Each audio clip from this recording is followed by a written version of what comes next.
Bienvenidos a esta nueva entrega de Sobrevivientes, donde conoceremos a dos mujeres que nos demuestran que la edad, el género o las condiciones en las que nacemos o crecemos no son excusas para convertirnos en entes que aporten en la sociedad.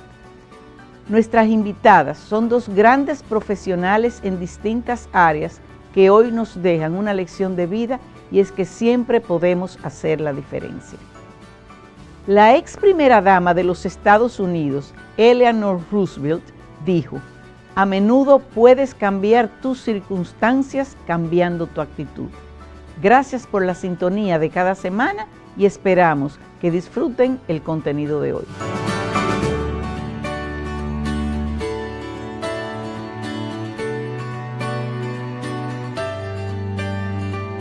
Nuestra primera invitada de hoy, con ella vamos a hablar sobre temas muy relacionados a lo que son los recursos humanos, el emprendimiento y todo lo que tiene que ver con el desarrollo integral de una empresa. Vamos a estar conversando con Caroline Bravo. Hola, ¿cómo estás? Hola, Nelly, un placer, feliz de estar aquí compartiendo contigo en este importante programa. Cuéntame un poco cómo inicias que ya no es proyecto, sino esta realidad de que hoy estás haciendo.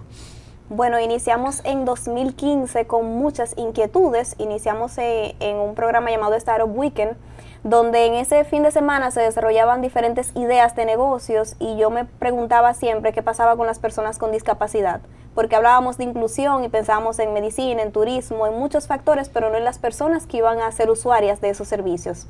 Okay. Pues de ahí nace Super Trabajadores, con esta necesidad de darle un espacio. Entonces comenzamos a hacer toda una ruta de identificar las personas con discapacidad que estaban y no estaban laborando. Y eso nos llevó... Perdón, ¿cómo se llama lo que hacían de fin de semana? Startup Weekend. Startup Weekend, ok. Correcto. Entonces, dentro de los primeros 3 que se realizaron en el país, yo estuve persistentemente participando y ya entonces de ahí nace Super Trabajadores. Super Trabajadores es ese proyecto de inclusión productiva de personas con discapacidad, donde vimos integralmente cómo una persona, indistintamente de su discapacidad, podía ser productiva en un ambiente laboral. Comenzamos a replantear la visión de que no era que la persona era especial o necesitaba ciertas concesiones especiales, sino que teníamos que tener ambientes inclusivos en las empresas que permitieran que se desarrollaran sin ningún inconveniente. ¿Qué tan arduo fue el trabajo para el approach hacia las empresas? Perdón. Mira, lo primero fue identificar las empresas que querían escuchar sobre este tema.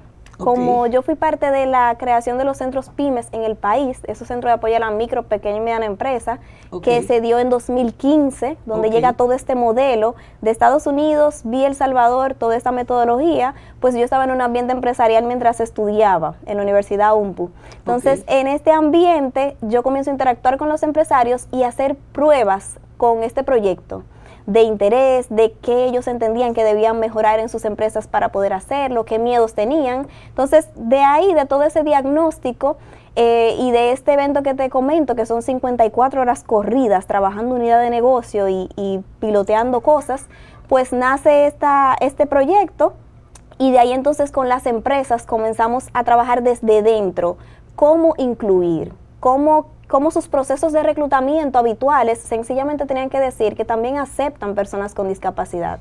Eso nos ayudó a que tanto de rehabilitación, de CONADIS, nos permitieran acceder a las bases de datos de personas con discapacidad para contactarlas y decirle: mira, hay una vacante de servicio, aplica. Hay una vacante de caja, aplica. Entonces, esto llevó a que un reclutamiento habitual que se daba en esas empresas ahora tuviera un toque inclusivo. Y fue al revés, o sea, no fue que la persona que no estaba trabajando se acercaran a ustedes, sino ustedes se acercaban a esas personas. Así es, incluso sabemos que como país hay muchas barreras de alfabetización digital. Te cuento que han habido muchos retos, porque nos sucedía que en la base de datos estaba el contacto de una hija de la persona con discapacidad.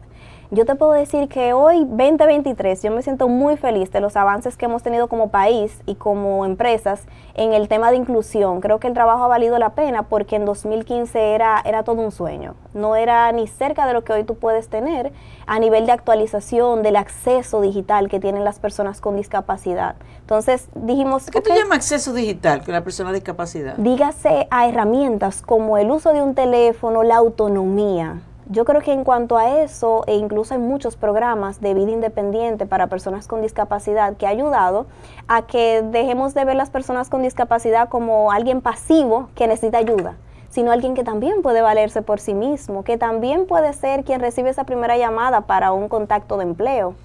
¿Y la discapacidad más frecuente que ustedes ven, cuál es? Mira, hay muchos retos a nivel de discapacidad con la que comenzamos a trabajar y hemos mantenido los esfuerzos han sido con la física y motora.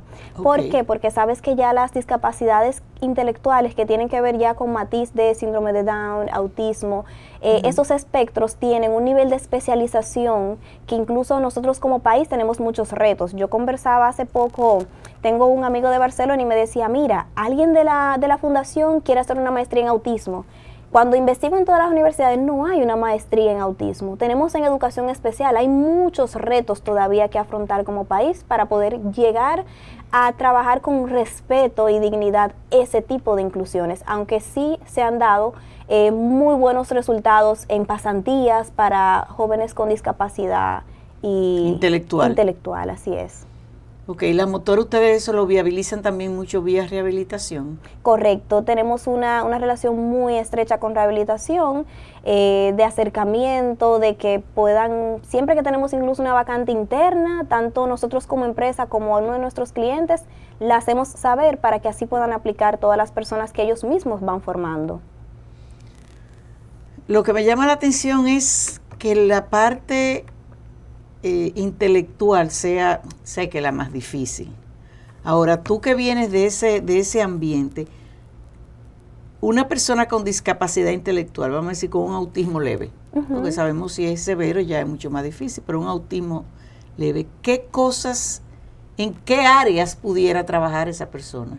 Mira, nos pasa que dos personas con autismo pueden tener habilidades absolutamente diferentes. Claro que sí. Cada persona es como tan especial en el sentido de en qué se puede enfocar. Hay personas con autismo que son excelentes en tecnología. Entonces, lo mejor es un departamento de tecnología.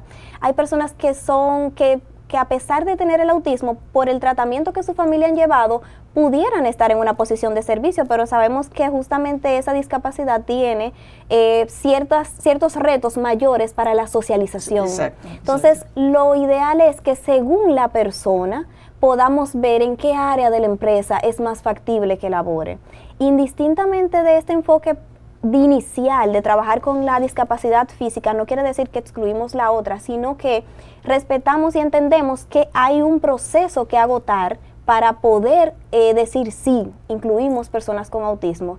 Pero Nelly, a veces nos pasa que tenemos personas en las empresas que cuando las evaluamos a nivel de psicometría, nuestras psicólogas, decimos, wow, pero aquí hay un nivel. Sí. Aquí hay un nivel y esa persona no lo sabe. Pero entonces, ¿qué hacemos nosotros como capital humano? A nivel de orientaciones, manejo de un posible conflicto, podemos ser más preventivos y podemos entender mejor la persona, su entorno e incluso generar una relación estrecha como capital humano con sus familias.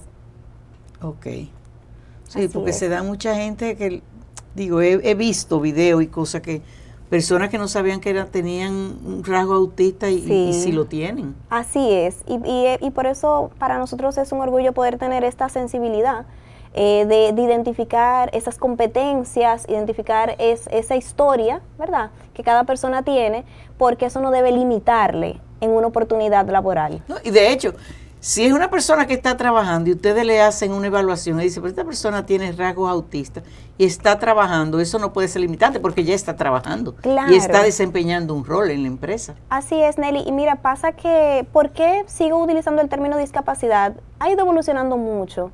Yo tengo grandes amigos que son mis mejores amigos que tienen discapacidad, que son emprendedores, y me pasaba que uno de ellos tiene una empresa llamada Hermes, y José Luis, que es una persona extraordinaria, pues él está en silla de ruedas. Y siempre que salíamos, yo lo llevaba.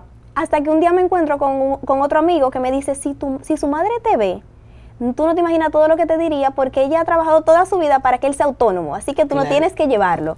Y eso para mí fue una sorpresa, porque yo decía, wow, claro que sí, ¿por qué tú no me lo dices? Si puedes porque hacerlo estaba solo. cómoda. Claro, así es que es un encanto. Entonces, ¿qué pasa, Nelly, en este sentido? Discapacidad es simplemente problema para ejercer una capacidad. Si tú me invitas a esta entrevista, que te agradezco, y yo estoy en silla de ruedas, pero pude subir en un ascensor y entrar y estar aquí sentada contigo, no hubo una discapacidad, no hubo un problema para ejercer mi capacidad, que es estar aquí compartiendo contigo. Exacto. Entonces, es cambiar un poco, quizás a veces hasta dejar de romantizar el término y entender, óyeme, sencillamente qué barreras tiene esta empresa, incluso a nivel de certificaciones y sellos. Yo he manejado diversos sellos de inclusión con las Naciones Unidas y con ADIS para empresas donde hemos podido trabajar temas de accesibilidad. Óyeme, esa empresa si tiene parqueo, vamos a reservar uno para la persona con discapacidad. ¿Por qué? Porque puede ser hasta uno mismo que adquiere una discapacidad temporal. Sí. Puede ser el dueño de esa empresa. Entonces, cuando uno replantea la visión desde el sector empresarial y reta a ese empresario a pensar desde otra perspectiva, de una forma más inclusiva, al final del día todos queremos darnos una palmadita en el hombro y decir, óyeme, hoy hice algo bueno por alguien.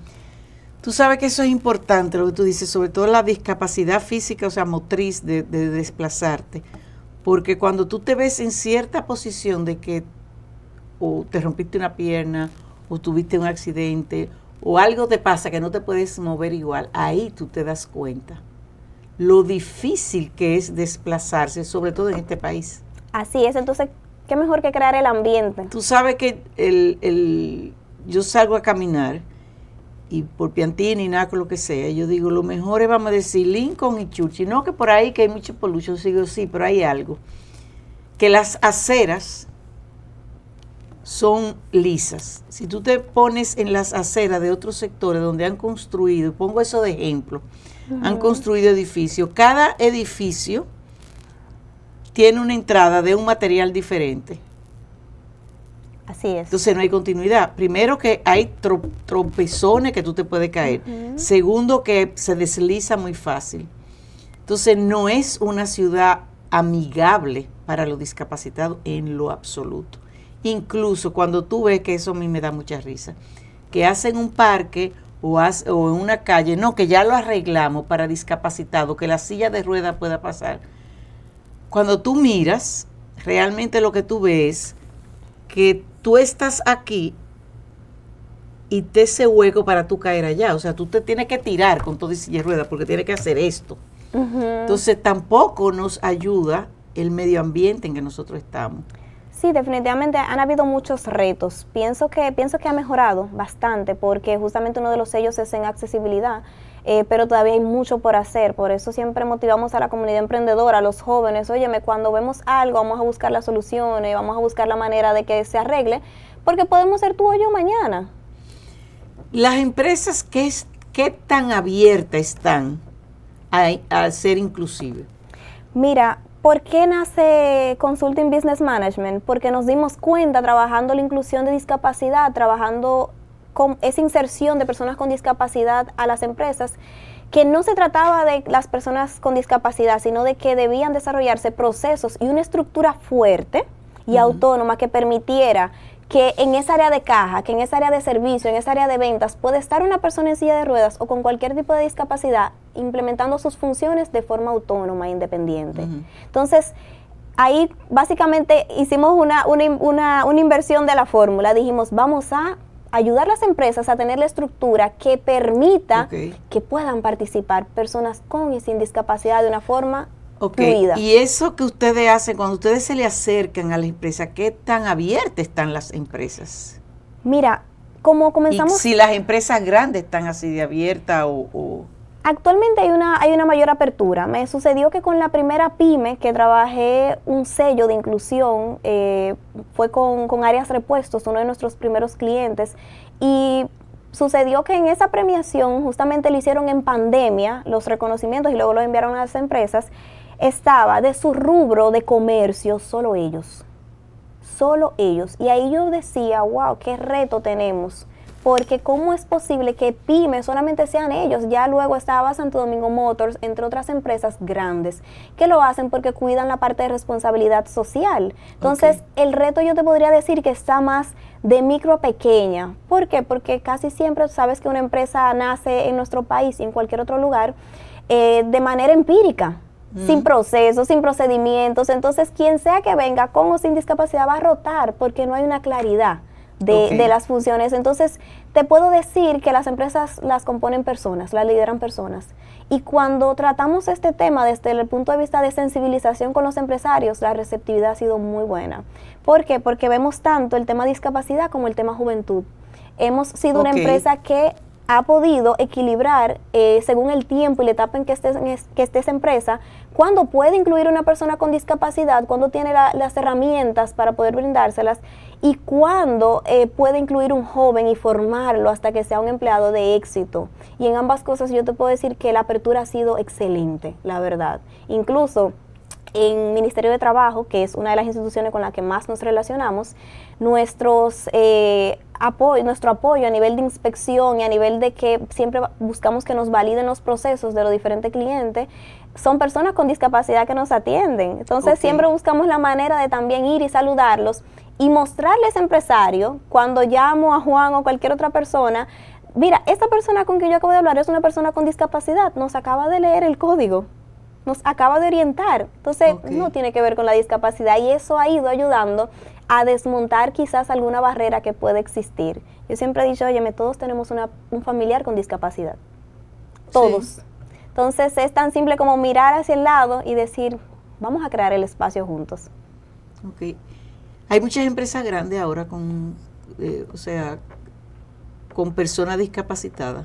Sí, con personas con discapacidad sí. Actualmente hay una buena cuota que se está cumpliendo. Tú sabes que hay una ley, sin embargo, no se trata de la ley porque no tiene como una penalidad, sino de ¿qué hacer dice la ley? Esa parte no la sabía. Habla de que el 1% de la cuota de la nómina debe ser personas con discapacidad. Exacto. Entonces, en este sentido, sobre todo las instituciones gubernamentales, en el sector privado se ha estado tomando cartas. Yo, cuando comencé Super Trabajadores, la certificación que vi para motivar a los empresarios fue la B-Certificate, que es una certificación internacional. Incluso ya en el país hay diferentes actores que están certificados y que pueden apoyar en ello. Y yo decía, necesitamos algo que motive al empresario, que le diga, mira, cuando tú pongas este letrero en tu empresa, la gente va a saber que tú eres un empresario diferente, tus consumidores te van a ver distinto, porque estás haciendo una labor. Entonces ya luego en 2017 nace el sello de inclusión a nivel nacional con las Naciones Unidas, con NADI y el programa de las Naciones Unidas. Y eso para mí fue un respiro, porque entonces ya yo tenía cómo decirle a los empresarios, mira, vamos a hacerlo. ¿Por qué? Porque ya tenemos un sello, plata, bronce, oro, que tú puedes ir alcanzando mientras vas mejorando tu entorno. Entonces, un poquito de ser empresario con propósito.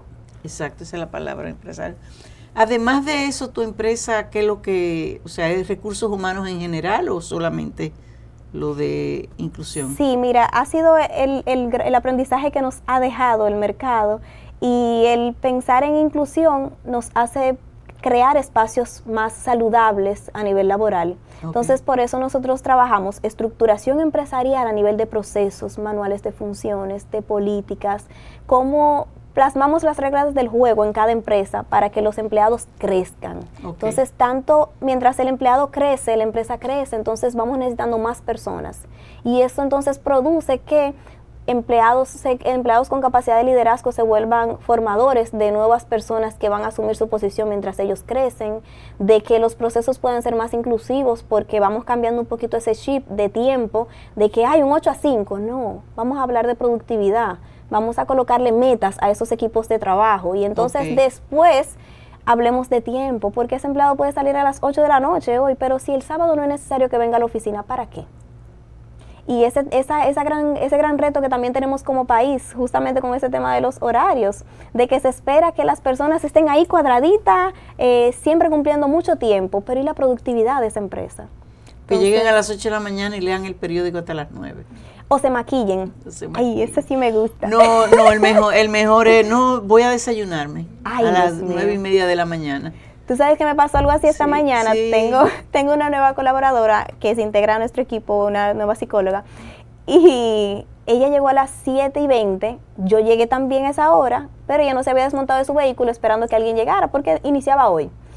Pues cuando subimos, justo antes de venir para acá, yo terminaba de darle una inducción y ella me dice, ¿puedo subir a desayunar? Entonces yo de repente hice como un flashback ahí de desayunar en la mañana. Digo yo, claro que sí, porque es que tú llegaste a las 7:30, su horario de entrada era a las 9.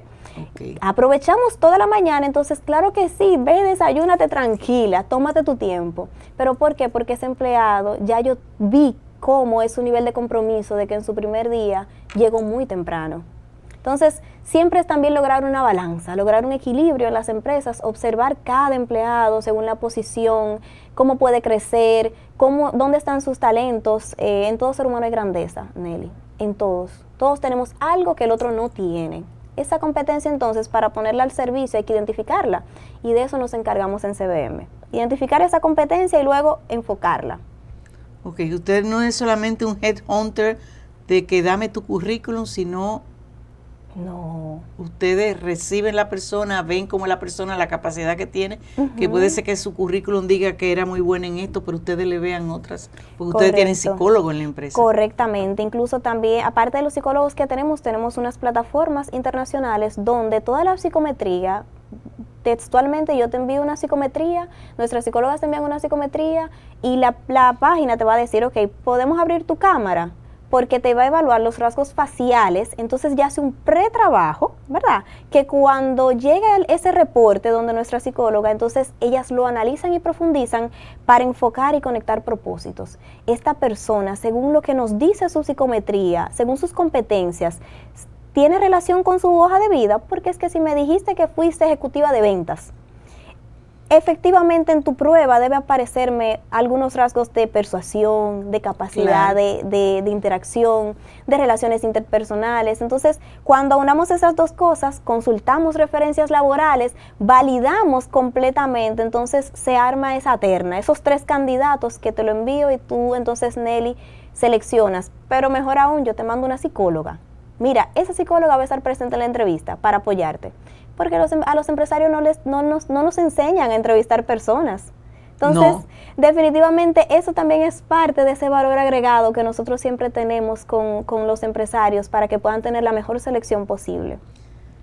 Y ustedes entonces le brindan el apoyo total a las empresas. O sea, una empresa las contrata a ustedes como headhunter, como gestores de capital humano. Gestores de capital humano. Y ustedes hacen todo eso, entonces le dicen, mire, estas son las personas que nosotros consideramos que están para ese puesto. Correctamente. Vemos tanto la parte de reclutamiento, que es entrada, como también la parte de seguimiento y control.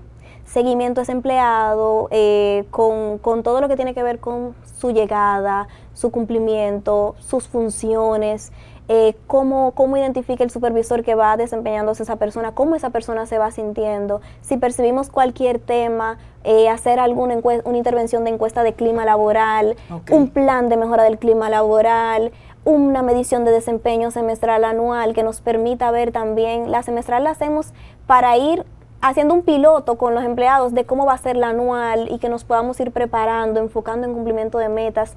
Desde una posición de caja o facturación hasta una posición gerencial puede tener indicadores de desempeño. Entonces buscamos la manera de que las personas se enfoquen en lograrlo, que se sientan felices por eso, el tema de reconocimientos anuales, el empleado del año, en base a los valores y los principios de la organización. Entonces toda esa parte de mantenimiento de ese personal y evitar la rotación, que están en un dolor de cabeza en el sector empresarial.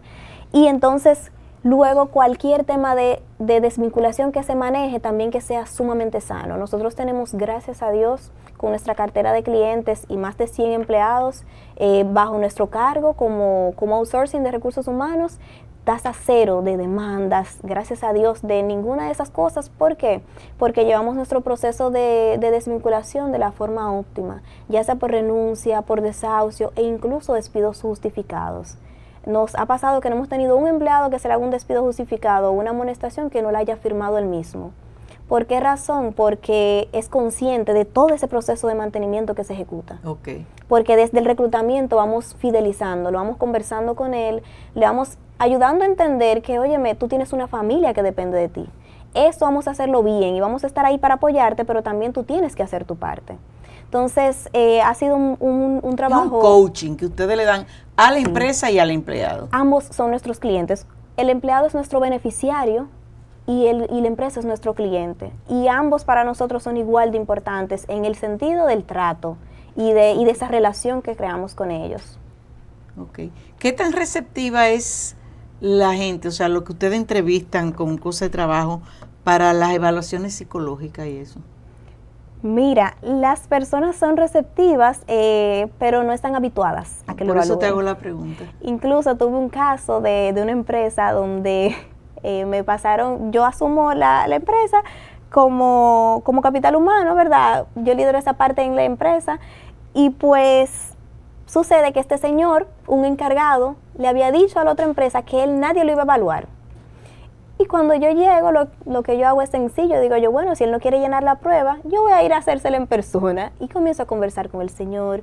Y él me comienza a hablar de todas las cosas que le identificaba de su historia. Y entonces generamos una relación tan fuerte que yo terminé mandándole la evaluación y el señor la llenó. Okay. Entonces, por eso es que creemos mucho en esa conversación previa, en esa entrevista telefónica, que es lo que hay en el camino, para lo que sea que tú le envíes. Entrevista telefónica. Tú sabes que yo he visto que en muchísimos sitios es una entrevista telefónica. A mí eso me parece lo más frío. Mira, ¿qué pasa? Perdón, primero hay envían un formulario de 754.575 preguntas. Tú lo llenas, entonces después, o sea, yo entiendo, estamos en la era digital, eso no es cuestión de mis canas, es cuestión de que no es friendly. No es amigable. No es amigable y no es humanamente como cercanía humano, es todo muy frío. Entonces yo por lo menos, yo te digo, a mí no me gustaría trabajar en una empresa de que me enviaron un formulario, de que yo lo llené y después por teléfono una persona en automático, porque tú te das cuenta por la voz, te va preguntando lo que tiene enfrente. Entonces usted tiene tantos años, ¿dónde usted trabajó? ¿De qué usted hizo? ¿Qué tarará, tarará, tarará, tarará, tarará, tarará?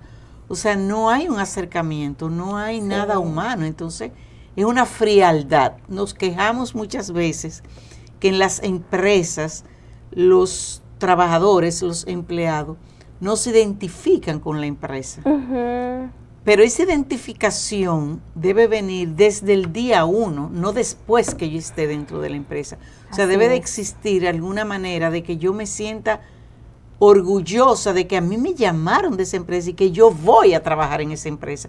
No es que yo tengo ya 10 años trabajando aquí y me siento bien. Uh-huh. Porque quizás los 5 primeros años te quedaste porque necesitabas el trabajo, pero no había una identificación. De ahí, a mi juicio, viene mucho lo que yo le llamo los empleados de 8 a 5 o de los 15 y los 30. Sí, o los de la renuncia silente, que después de esos 5 años que ya están un poquito más estables, buscan la forma de dañar la relación laboral. Exacto. Mira, Nelly, te lo digo con dolor, es un reto que pueda haber esa humanidad, esa capacidad de conectar con la gente, ese interés genuino en que, oye, yo quiero que tú logres ese empleo, porque uno evalúa a tanta gente por vacante, nos llegan cientos de personas, y al final de esas cientos de personas me pasa que ni siquiera un buen CV recibo. Y finalmente, entonces, cuando voy a la entrevista telefónica, lo que me decía el currículum es muy diferente a la realidad. Pero, ¿qué pasa? Sí, nosotros preferimos la entrevista personal. Sin embargo, sabemos que cuando una persona está buscando empleo, está desempleada, es un reto que tú lo hagas trasladarse una y dos veces. Claro. Entonces, una forma que hemos encontrado de allanar un poco el camino es por medio de las redes orientar más en el cómo hacer el proceso, en el cómo participar del proceso. Motivamos siempre a que nuestro personal que hace la entrevista telefónica sea un personal afable. No, para nosotros esa medición es importante, incluso la realización de encuestas, de solicitud de retroalimentación a esos candidatos. Oye, ¿cómo te sentiste? ¿Cómo evaluaste el proceso de entrevista telefónica? Porque simplemente ha sido una alternativa para poder mitigar que las personas hagan traslados. No, y yo estoy de acuerdo y entiendo las razones por las que se hacen. Lo que yo entiendo es que la persona que haga la entrevista telefónica tiene que tener un tremendo entrenamiento Así es. Que sea una persona empática, que sea una persona que fluya y que deje fluir al otro. Que haga sentir cómodo y no la robotización de las preguntas. Nelly, y eso ha sido un reto también que nos ha pasado muchísimo, de que los empleados o los candidatos esperan que nosotros seamos rígidos, porque están habituados quizás a ese método donde el recurso humano te intimida.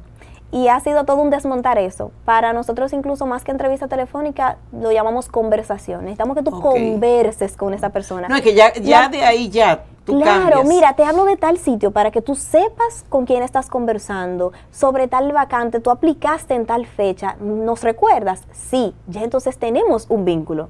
Y a partir de ahí entonces una conversación, mira, ya tenemos tu hoja de vida, cuéntanos un poquito sobre ti. ¿Y qué competencias tú has logrado adquirir por medio de esas experiencias? Entonces hacemos las preguntas un poco invertidas para que sea más una conversación. Creemos que mientras más cómoda se sienta la persona, mejor podemos evaluarle. Ok. Además de a mí se me ha quedado mucho el reclutamiento de personas especiales, de verdad, porque creo que eso es lo que más aquí hace falta. El soporte, el apoyo que se le dé a todas esas personas. ¿Cuáles son los grandes retos que ustedes tienen enfrente en esa empresa? O sea, ¿cómo tú ves cuáles son los retos de ese mercado laboral? Mira, Nelly, incluso yo tengo varios familiares con discapacidad, te lo digo desde dentro, no desde una posición comercial ni nada por el estilo. El mayor reto es la continuidad de la formación. El COVID, dentro de las cosas buenas que podemos sacar, como de cualquier otra adversidad y momento difícil, fue que el acceso a la capacitación ya no depende de ir a una universidad o de ir a un lugar físico, sino que podemos adquirirlo. Pero entonces, tengo o no discapacidad, el reto es la disciplina, el que nos sigamos actualizando, el que podamos salir a la calle, creo que ese lanzarse desde la perspectiva de la persona con discapacidad no debería ser en el y que solamente nosotros salgamos a buscar, también tiene que ser que ellos vengan. Claro. Entonces, cuando hemos lanzado vacantes específicas, mira, tenemos esta posición y queremos una persona con discapacidad, ¿por qué? Porque las condiciones del puesto lo permiten. Tengo yo que dar viaje para varias instituciones a buscar y a conversar, mira fulana, necesito una persona con discapacidad, mándame a alguien, mándame la base de datos, ¿a quién llamo? Y a veces incluso te puedo decir, Nelly, que no se logra. Pero es que también las personas con discapacidad no están acostumbrados a eso. Correcto, ha sido todo un cambio. Es un cambio, rápido. Claro, entonces ellos mismos se sienten marginados y no piensan de que eso está cambiando, porque tampoco se habla mucho de eso. Así es, y tú sabes que nosotros como dominicanos somos protectores, somos de naturaleza protectora, y creo que hemos protegido tanto en este sentido a las personas que tienen discapacidad en nuestra familia, que como si le vamos cortando poquito a poquito las alas. Entonces, si yo te podría decir, ¿qué le quisiera decir en este minuto? Oye, me enciendo vacantes que vean de CBM, apliquen sin problema. ¿Por qué? Porque es que la discapacidad no es lo que te va a impedir adquirir el empleo. Como yo sé que estás en silla de rueda en la entrevista telefónica, en esa conversación, yo no lo sé. Pero si tú tienes las competencias para el puesto y yo te especifico, mira, es en un segundo nivel, pero tenemos ascensor o cualquier, o sea, no tengas miedo, aplica, lánzate. Okay. Bueno, he aprendido como mucho. Yo también. Muchas gracias. Yo espero que en una próxima entrevista tú me digas ya, me hable de números grandes de personas con discapacidad que ya estén trabajando y que muchas empresas se unan a eso. Sé de algunas instituciones bancarias, sobre todo que he visto en la prensa, que lo y es bueno que las empresas lo digan, no que lo digan para decir qué bueno yo soy. Yo estoy cumpliendo con un rol social, no, sino para que las personas sepan que existen y que pueden aplicar. Que es posible. Que eso es posible. Así que nada, muchas gracias. Seguimos con el programa, con otra entrevista por la misma línea también muy buena. Gracias, Carolina. Gracias, Nelly.